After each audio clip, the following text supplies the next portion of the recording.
Welcome to week 9 of Texas Government here at BUA. We have finished the Texas Heritage book. We have now completed the midterm exam. I hope everybody is happy with the way they performed. If you are not so pleased necessarily, what I would ask you to think about is how you studied, what your study process was about, whether you studied as hard as you could, you thought you were totally prepared and didn't do well, or perhaps you thought you had done enough studying and in fact you really hadn't. So examine your performance versus your time and effort spent studying and try to reevaluate what you might need to change if in fact you did not do well. If you feel that you did the very best you could and you did not score well, then there may be some gaps in your understanding of how best to study, what it means to study, how to study, and so forth. And if you think that may be the case, then you can feel free to contact me or Mr. Ramos about what you might do to improve your study skills.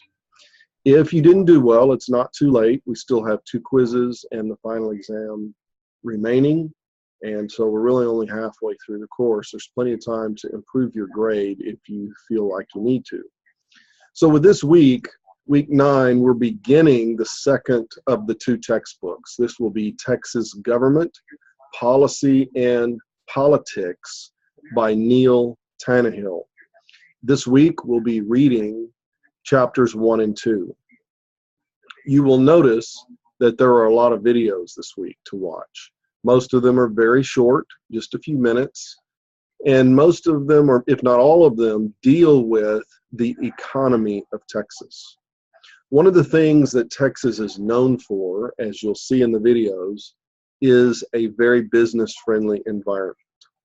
What that means is that business people are free to do business as they best see fit, how they think they should be able to run their own businesses, to grow as they wish, to hire as they wish, to run their own businesses without a lot of government interference.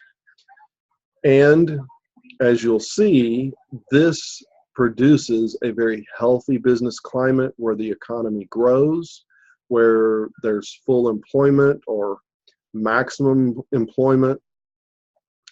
And you'll see as we compare Texas against California, how the California system, where there's heavy government regulation and control of business, really dampens and hinders the business environment. And so someone from California might say, yes, that's true, but we are able to accomplish certain social and political objectives by strictly controlling business. And so it sort of depends on what you value more. Do you feel like the government can do a better job regulating businesses to accomplish social purposes, even if that means higher unemployment, fewer people working, and these kinds of things, higher prices? Or do you think it is better to have more people working, businesses growing, expanding, people starting new businesses, and a healthy economy, even if that means the government is not achieving as many social objectives as it might could? So that's a debate that is ongoing. There is no debate that a business-friendly climate, meaning less government laws, less government regulations, does produce a more healthy, vibrant economy, as you will see very clearly from the videos. So chapter 1 is the people, economy, and political culture of Texas. Now you might ask yourself, why would Texas have a limited government attitude, a business-friendly environment, given what you know from its history and its development that you learned in the Texas Heritage book? Remember, Texans, especially native Texans, tend to value independence, freedom, very limited government, with the government only trying to accomplish very limited objectives, low taxes, low regulations, so that people are freer. People are more independent. They are more self-reliant. They expect to take care of themselves rather than having the government take care of them. So if you look at the history of Texas and its people, it's pretty understandable why Texas would have a limited government ideology and favor a very free and open business environment. Now the question is, as more and more people leave other states, particularly California, and move to Texas, will the demographic changes in Texas cause a change in the political culture? And that's something that nobody really knows. Although there are many projections that as the Hispanic population in Texas grows as a percentage of the overall population, and because Hispanics typically vote Democratic more than Republican, that Texas may eventually become more like California, where there's a more heavy-handed government that is more controlling and regulating in order to achieve social objectives, rather than this, what has historically been a very free, open society in Texas.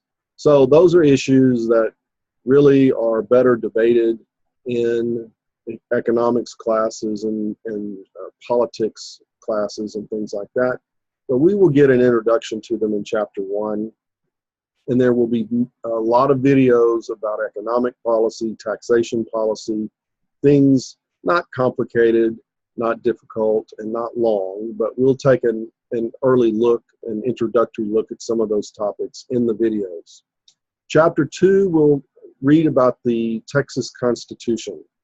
And I don't want you to get mired in all the details and technicalities, but what I would like you to focus on are the differences and similarities between the Texas Constitution, the United States Constitution, and other state constitutions.